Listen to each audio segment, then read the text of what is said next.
desde pequeña siempre he tenido problemas con la boca, desde muy chiquita. Tenía mis dientes botados hacia adelante.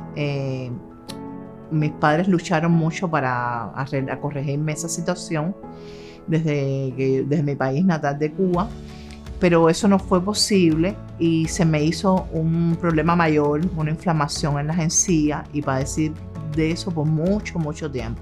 A partir de los años que iban pasando se iba empeorando el problema y bueno, me traían muchas incomodidades al comer, me dolían, se me inflamaban y bueno, sin contar la parte estética, que uno se veía feo, tenía la necesidad de corregírmela. Maite y yo tuvimos una conexión especial porque Maite trabaja con la salud pública, ¿no? Es enfermera. Entonces, Maite sentía mucha pena con sus dientes, con su sonrisa.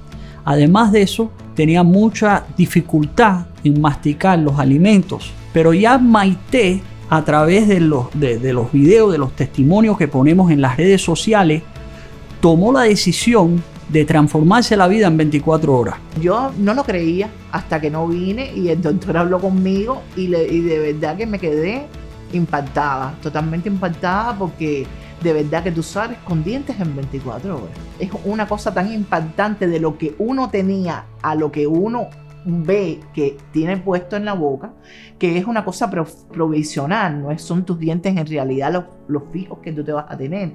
Es totalmente impactado porque es algo que ni soñado uno lo puede ver. Porque por lo menos en mi caso personal del desastre, vamos a decirlo así, que yo tenía en la boca, al ver eso bueno, vamos, eso es otra cosa. Todas las personas que me veían en mi trabajo, personas que me conocen, me decían, oye, pero ¿qué te pasó? ¿Qué te hiciste? Porque es una cosa bonita, es una cosa, y la autoestima de uno, vamos, que sube por el cielo, porque de verse uno como uno estaba ahora es como otra cosa. Y yo me siento súper contenta, súper feliz, porque de verdad que es lo máximo, sinceramente.